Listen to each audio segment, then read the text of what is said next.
This is the story of a photograph that took me 17 years to show you. It all began on January 5th, 2008. It was 1 in the morning. I grabbed my camera and tripod and headed down to Grand Haven, Michigan to capture some long exposure shots. Nighttime always holds a special magic for me. The glow of tungsten streetlights, the vibrant neon signs, the reflection shimmering on wet pavement.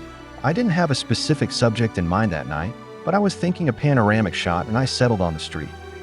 However, a traditional panorama wouldn't work. I need to capture everything from a wide angle to a super telephoto lens, which was impractical. So I decided to walk down the street, taking photos every few steps. I knew this approach would have its challenges, but I was determined to give it a try.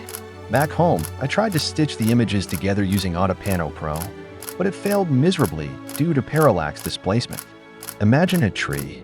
If you move far enough to the left, you only see the left side, and vice versa. Simple, right?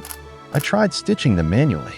My 2008 laptop choked on 53 high-resolution layers. I managed to process them at a smaller size, but even basic edits were a struggle.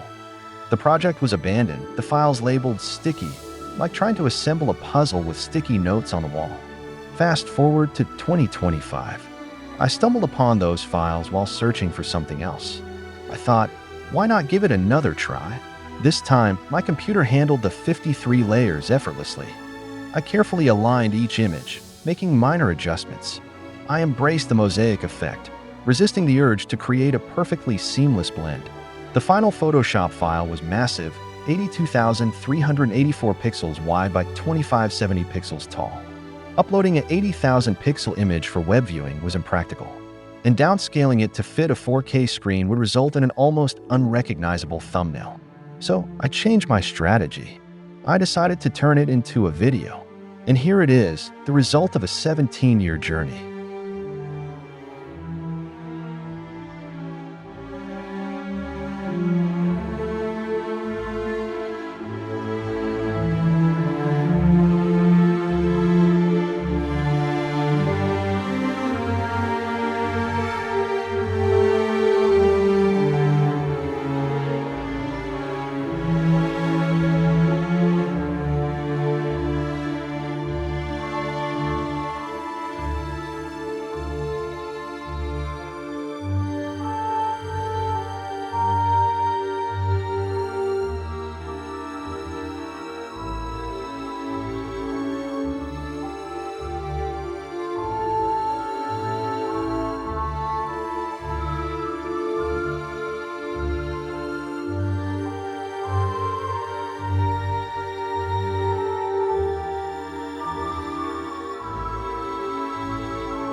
Does somebody want to print this in the next 17 years? Let me know.